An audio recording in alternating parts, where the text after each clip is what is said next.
காவேரிக்கு அவளுக்கு ஏத்த மாதிரி அவ விரும்பின புடவையே எடுங்க.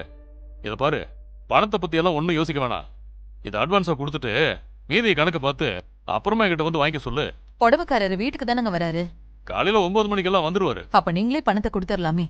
நான் பக்கத்துல இருந்தா நான் என்ன சொல்லுவேன்னு யோசிப்பாங்க. நீயா பாத்துக்கிய. மாப்பிள்ளை வீட்டு ஆளுங்க எல்லாம் வருவாங்கல்ல, அவங்க இல்லாம கூரை புடவை எடுத்தா எப்படிங்க? சொல்லிட்டேன், காலையில வந்துருவாங்க. சரிங்க. அம்மா வாங்கம்மா, சொல்லுங்க. ஒன்றும் இல்லை, நான் அப்புறமா வரேன். பரவாயில்ல, வாங்க. காவேரி கல்யாணத்துக்கு புடவை எடுக்கிறத பத்தி பேசிட்டு இருந்தோம். சொல்லுங்கம்மா. ஒரு விஷயம் சொல்லணும், ஆனால் அதை எப்படி சொல்கிறதுன்னு தெரியல. தயங்காம சொல்லுங்கம்மா. ஜனனிக்கு சிவா தம்பிக்கு நடந்த கல்யாணம் சிவா தம்பிக்கு ஞாபகம் இல்லையாமே.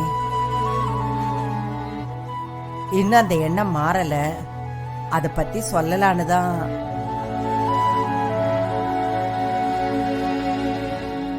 விசாலாச்சே, நமக்கு ஏது தோணாம போச்சு? சிவாவுக்கு எல்லாமே மறந்து போச்சுன்னு நான் சொன்னப்பெல்லாம் நீங்க நம்பவே இல்ல.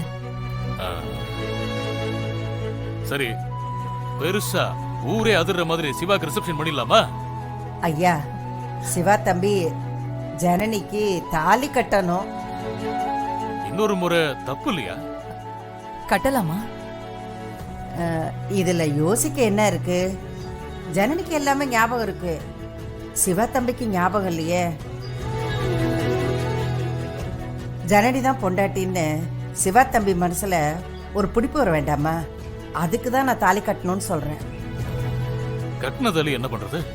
மனசால தான் புருஷன் பொண்டாட்டியா இருக்காங்க, மற்றபடி அவங்க 2 பேரும் தனித்தனியா தானே இருக்காங்க.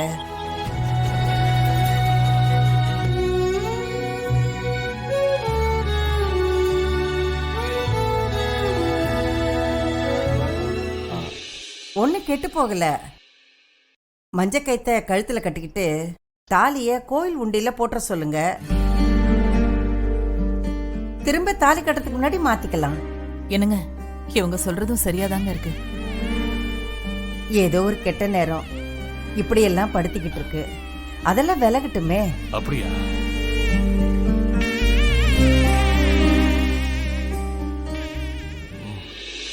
விசாலாச்சி, பெருசா பண்ணிடலாமா?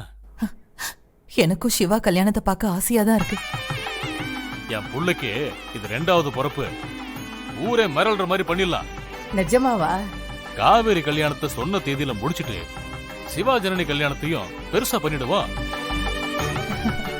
அம்மா, நல்ல யோசனை சொன்னீங்க, ரொம்ப நன்றி.